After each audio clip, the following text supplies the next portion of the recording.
करते हैं vitamin. Vitamin का क्या कारण होता है, विटामिन है क्या, ये हम पढ़ते हैं। इनके कार्य क्या-क्या होते हैं। तो विटामिन का उपापचय मेटाबॉलिज्म जिसे बोलते हैं। तो विटामिन जो है उपापचय प्रक्रिया में महत्वपूर्ण भूमिका निभाता है। मतलब मेटाबॉलिज्म में महत्वपूर्ण भूमिका निभाता है कौन? विटामिन।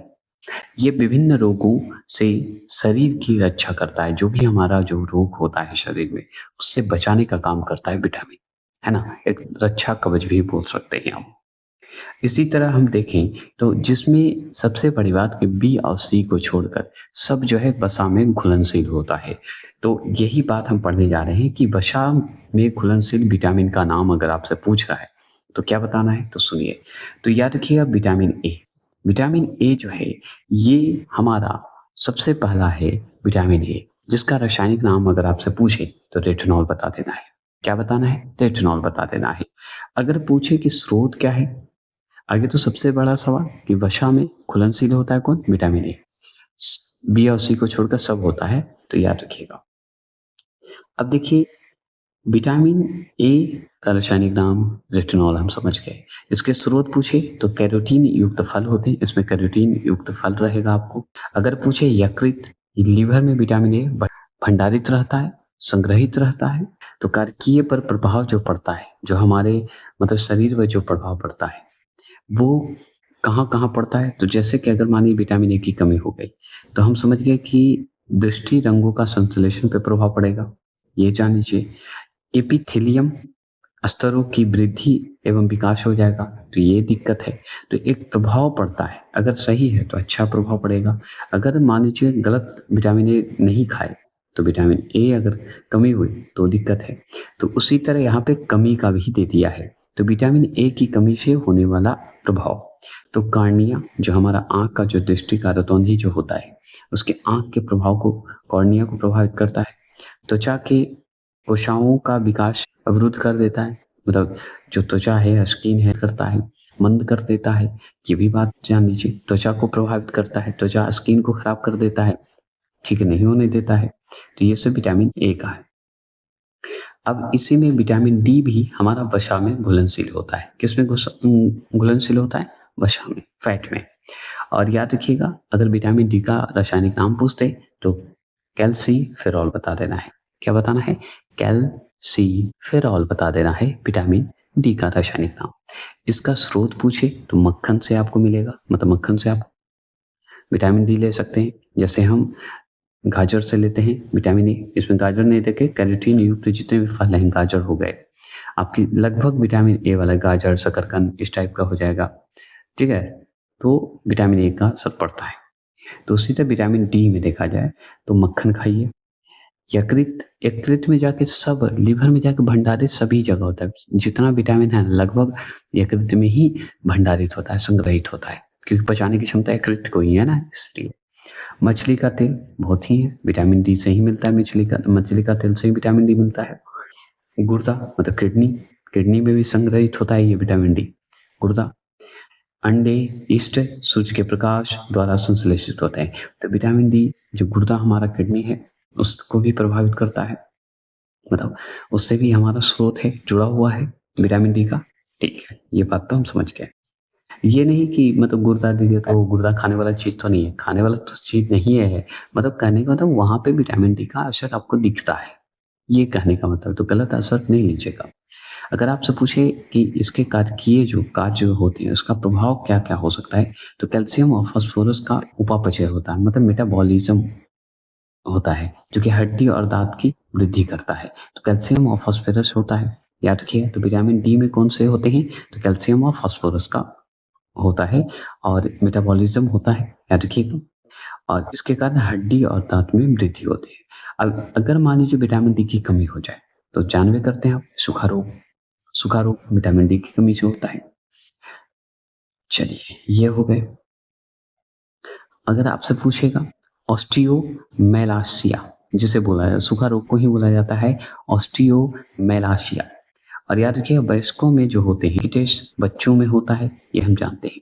तो वयस्कों में रिकेटेस और रिकेटेस जो है बच्चों में हो जाते हैं, इस तरह का याद रखिएगा। तो सूखा रोग आपको देखने को मिलेगा जो कि बच्चों में ज्यादातर दिखता है, ये हम जानते हैं, और वयस्कों में दिखता है।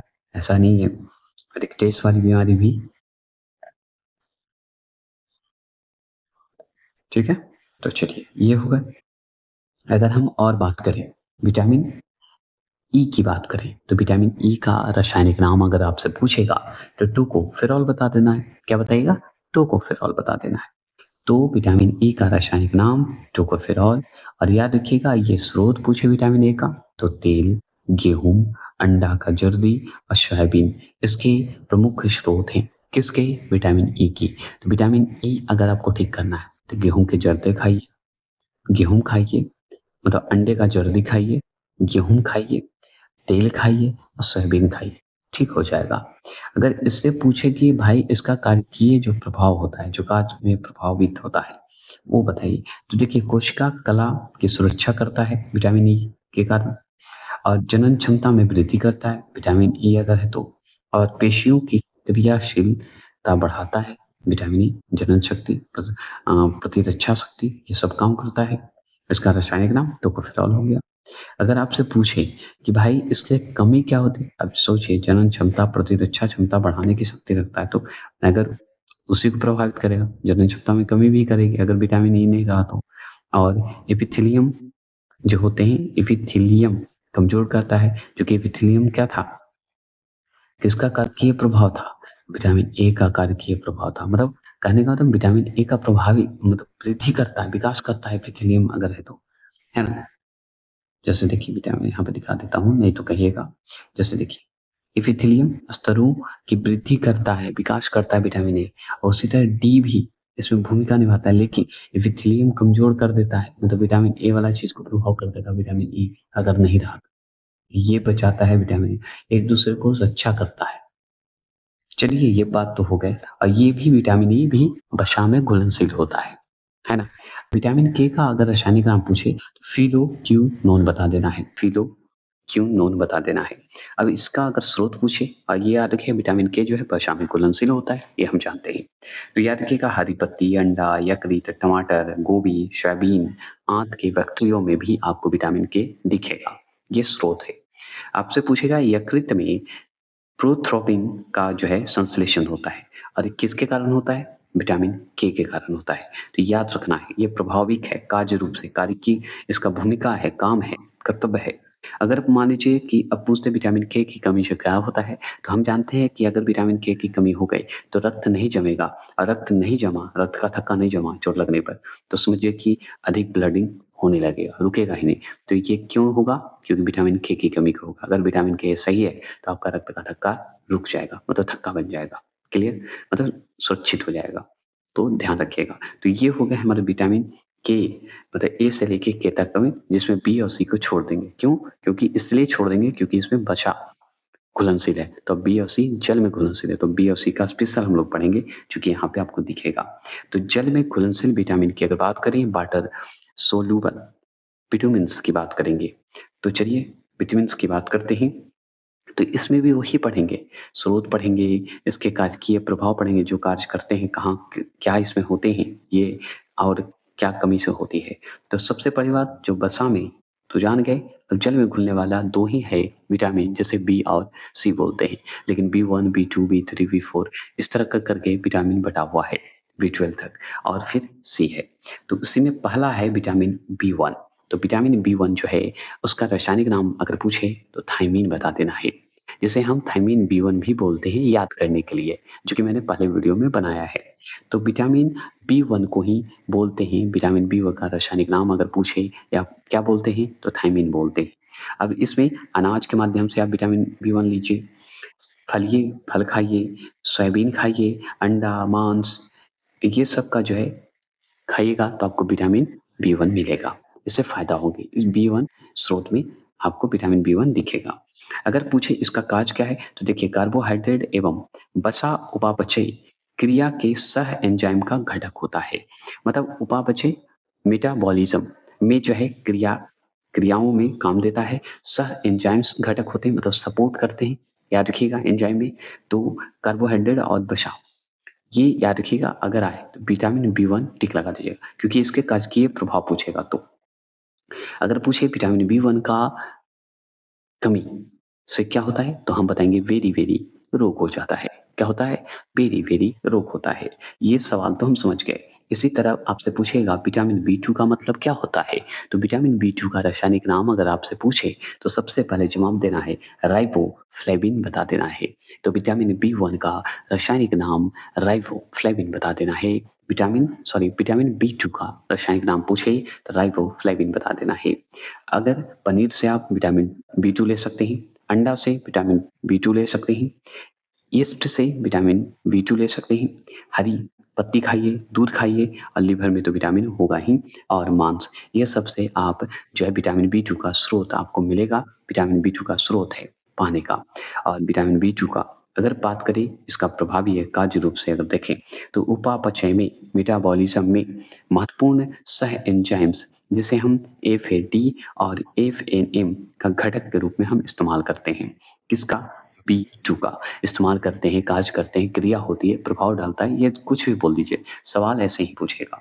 अगर बी 2 का पूछ दे कि कमी से क्या होता है तो किलो याद रखिएगा शिश रोग हो जाता है। अगर विटामिन बी 2 अगर हुआ तो, कमी हुआ तो।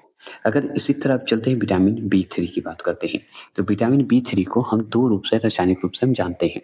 पहला तो नियासिन के नाम से हम जानते हैं जो कि बहुत बार पढ़ा चुका है। आप पढ़ा चुके हैं और पढ़ा हुआ है, बहुत लोग पढ़ाए हुए हैं। तो विटामिन बी 3 का अगर रासायनिक नाम पूछ रहा है तो हम बताएँगे नियासिन। क्या बताएँगे? नियासिन बता देंगे। और इसी में और बात करें हम लोग, तो इसका एक और नाम पूछे विटामिन बी 3 का, तो हम बताएँगे निकोटीनिक बता देंगे, निकोटीनिक बता दीजिएगा, ठीक है? तो ये विटामिन बी 3 का रासायनिक नाम है, ठीक है ना? तो निकोटीनिक स्रोत से हम रासायनिक नाम जानते हैं या विटामिन बी 3 का एक रासायनिक नाम और है नियासिन। और याद रखिएगा विटामिन बी 3 ईस्ट, मांस, यकृत, मछली, अंडा, दूध, मटर, मेवा, फलियाँ जो फल है, इस सब से हम प्राप्त करते हैं। ये स्रोत है विटामिन बी 3 का। क्या अगर ये सब आप रखते हैं, मतलब लीवर से संबंधित है, लीवर में अगर रखते हैं विटामिन अगर है, तो आप बहुत सुरक्षित हैं, अच्छे हैं। अगर मांस खाते हैं तो भी ठीक है। तो ज़्यादा भी मत खाइए, कोई भी चीज़ अति करिएगा तो हानि करता है। प्रेम ही भी अति करिएगा तो भी हानि है। अगर किसी से मानते हैं तो ज़्यादा मत मानिए, मध्यम मार्ग अपनाइए, जीवन सरल चलेगा। समझ गए? तो आपको जीवन जो आसान हो उस तरह ही हमारा विटामिन भी काम करता है। ज़्यादा विटामिन बी 3 रहेगा तो भी हानि है, कम है तो भी हानि है, तो मध्यम, ठीक है। अगर बात करें उपापचय में महत्वपूर्ण सह एंजाइम एनएडी और एनएडीपी का एक घटक के रूप में काम करता है। तो एनएडी और एनएडीपी अगर पूछते तो ये विटामिन बी 3 टिक लगा दीजिएगा और कुछ मत लगाइएगा। एफएडी और एफएनएम पूछते तो बी 2 लगा दीजिएगा।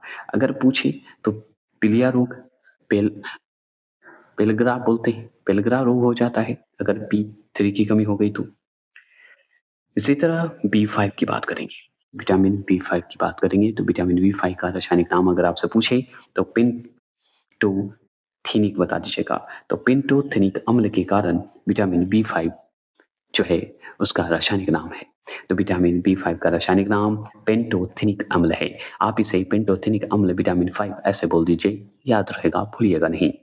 अब इसमें अंडा खाइएगा तभी ठीक रहिएगा।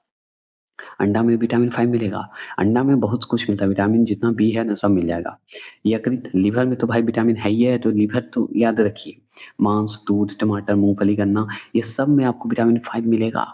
ठीक है? खाते रहिए और याद रखिएगा इसका जो अगर मान लीजिए कार्कीय प्रभाव पूछे कि क्या है, इसका जो भूमिका क्या है? तो हम बताएँगे कैटाबॉलिज़्म में महत्वपूर्ण सह एंजाइम ए का घटक होता है। ए जो होते हैं ना विटामिन, उसका एक तरह से भूमिका निभाता है, सपोर्ट करता है। सह माने सपोर्ट करना को। अब इसमें चर्म रोग, वृद्धि वृद्धि कम हो जाता है, बाल सफ़ेद हो जाता है, जनन क्षमता कम हो जाता है, अगर विटामिन बी 5 हुए तो। समझ गए? तो याद रखिएगा, ये सब चीज़ को ध्यान में रखते हुए चर्म रोग होना विटामिन बी 5 के कारण होता है। कम वृद्धि होना ये भी होता है। बाल सफ़ेद हो जाना, जनन क्षमता कम होना, ये सब जो है विटामिन बी 5 के कारण। अब ये नहीं कि पढ़िएगा तो लगे कि हम ही को सब है, कुछ ऐसा नहीं है। विटामिन बी6 की बात करें तो विटामिन बी6 का रासायनिक नाम अगर पूछे ना तो पाइरिडॉक्सिन बता देना है। क्या बताना है? पाइरिडॉक्सिन बता देना है। अब दूध से विटामिन बी6 का स्रोत मिलेगा। इष्ट से मतलब इष्ट खाइए, अनाज, मांस, यकृत ये सब में आपको यकृत, लिवर तो सब में टिक लगा दीजिएगा अगर आएगा तो। यकृत तो इसलिए दूध याद रखिएगा, अनाज और मांस ये सबसे विटामिन बी6 का स्रोत मिलेगा। अमीनो अम्ल के उपापचय में सह एंजाइम होता है। याद रखिए अमीनो अम्ल के मेटाबॉलिज्म में सह एंजाइम का सपोर्ट होना, ये विटामिन बी6 बताता है। तो आपसे अमीनो अम्ल का उपापचय पूछे तो विटामिन बी6 लगा दीजिएगा। अगर मान लीजिए इसके कारण चर्म रोग भी होता है और पेशी ऐंठने लगता है, हमारा जो पेशी होता है वो ऐंठने लगता है, मुड़ जाता है, दिक्कत होती है विटामिन बी6 के कारण। और रक्त का क्षीणता होता है, अरक्ता हो जाता है, याद रखिएगा। अब इसी तरह चलते हैं विटामिन बी7 की बात करते हैं। तो विटामिन बी7 की बात करें तो विटामिन बी7 का रासायनिक नाम पूछे तो बताना है बायोटीन बता देना है। क्या बताना है? बायोटीन बता देना है। तो मांस, गेहूँ, अंडा, मूँगफली, चॉकलेट, सब्जी, फल ये सब खाइएगा तो विटामिन बी7 ठीक रहेगा। तो विटामिन बी7 में चॉकलेट भी आता है। कितनी अच्छी बात है बच्चों के लिए चॉकलेट, विटामिन बी7। लेकिन ज़्यादा भी खाना चॉकलेट हानि है, ये भी हम लोग जानते हैं। तो हम जानते हैं कि अगर हमको बीपीएस से निकालना है तो ये सब बात सुनना पड़ेगा। तो विटामिन बी7 का रासायनिक नाम बायोटीन होता है। बस ये एवं अमीनो अम्ल सहित कई अन्य पदार्थ का संश्लेषण होता है विटामिन बी7 में। समझ गए? इसका प्रभाव है, काजकीय प्रभाव है, एक्शन क्या करता है ये है। और इसकी कमी से क्या होती है? चर्म रोग, बाल का झड़ना, ये सब काम विटामिन बी7 के कारण होता है। तो हमें लगता है कि मांस खाइए, गेहूँ खाइए, अंडा खाइए, मूँगफली खाइए, चॉकलेट खाइए, सब्जी खाइए, सब खाइए। विटामिन बी9 की बात करते हैं। तो विटामिन बी9 का रासायनिक नाम अगर पूछे तो हम बताएँगे फोलिक अम्ल समूह होता है विटामिन बी9 में। और विटामिन बी9 में हरी पत्ती खाइए तब होगा, लिवर में तो होगा ही, सोयाबीन होगा, इस्ट और फलियाँ ये सब चीज़ खाइएगा। और इसका स्रोत है विटामिन बी9 का, लिवर भी स्रोत है, याद रखेंगे। स्रोत का मतलब कि माध्यम है ये, मतलब यहाँ से आपको विटामिन बी9 मिलेगा। ये सब अगर आप सही है, लिवर सही है तो ठीक है ना? अब देखिए वृद्धि रुधिराणुओं का निर्माण होता है, डीएनए का संश्लेषण होता है, किसमें? विटामिन बी9 के। इसके काजकीय प्रभाव, एक्शन प्रभाव जो है कहाँ-कहाँ हो सकता है। और रक्त की क्षमता और वृद्धि में कमी आता है अगर विटामिन 9 कमी हो गई तो। तो 6, 7 और 9 ये पे ध्यान देना होगा। बी12 की बात करें तो बी12 का हम जानते हैं रासायनिक नाम क्या होता है? तो बी12 का रासायनिक नाम कोबालामिन बता दीजिएगा। देखिए कोबाली अलग कर दीजिए, लीमन अलग कर दीजिए, तो कोबालिन कर दीजिएगा। तो विटामिन बी12 का रासायनिक नाम साइनो कोबालीमन बता देना है। यही रासायनिक नाम है। मांस, मछली, यकृत, अंडा, दूध और आंत के बैक्टीरिया ये सब स्रोत हैं विटामिन बी12 के। याद रखिएगा बी12 को ही क्वाल्ट बोलते हैं, ये हम जानते हैं। और याद रखिएगा इसमें वृद्धि रुधिर जो ब्लड होते हैं, रोगाणु का निर्माण, न्यूक्लिक अम्लों का संश्लेषण करता है। कौन? बी12। जैसे डीएनए का संश्लेषण कौन करता है? विटामिन 9 उसी तरह बी12 करता है। रक्त की क्षमता, अरक्ता जो है ये विटामिन बी12 में भी होता है। और तंत्र सिस्टम का विकार उत्पन्न हो जाता है। नर्वस सिस्टम भी गड़बड़ होता है अगर बी12 है तो गड़बड़। और विटामिन सी की अब बात करते हैं जो कि जल का दूसरा जन्म घुलनशील विटामिन सी। तो एस्कॉर्बिक अम्ल बोला जाता है विटामिन सी का रासायनिक नाम, ये हम पढ़े हैं। और आम बोल रहा हूँ, आंवला खाइए, नींबू खाइए, खट्टे फल जितने खा सकते हैं, टमाटर खाइए, सब्जी खाइए, आलू खाइए, अन्य फल खाइए, ये सब में आपको विटामिन सी मिलेगा। खाइए, कोई दिक्कत नहीं है। और इसमें याद रखिएगा कोलेजन तंतुओं और हड्डियों में मैट्रिक्स ये सब काम करता है। या अंतराकोश के सीमेंट भी आप इसका काजकीय प्रभाव बता सकते हैं। तो ये नहीं पता लेकिन कोलेजन तंतुओं का जो है एक तरह से प्रभाव होता है, क्योंकि अगर ये है तो हमारे जितने भी जो है खट्टापन खाने से या हड्डियों का मैट्रिक्स है उसे बैलेंस बना कर रखता है। एक तरह से ये ध्यान रखना है। अगर आपसे पूछे तो इससे कमी होने वाली तो एस्कॉर्बिक मसूड़ों में सूजन होना और रक्त आना, ये सब काम जो है विटामिन सी की कमी से होता है। तो ये सब पे ध्यान दीजिए और सही रहिए। चलिए फिर मिलते हैं। नेक्स्ट वीडियो आपके लिए बहुत इंपॉर्टेंट है, जिसे हम मोर्फोलॉजी बोलते हैं। ज़रूर पढ़ेंगे और इम्पोर्टेंट है, छोड़िएगा मत।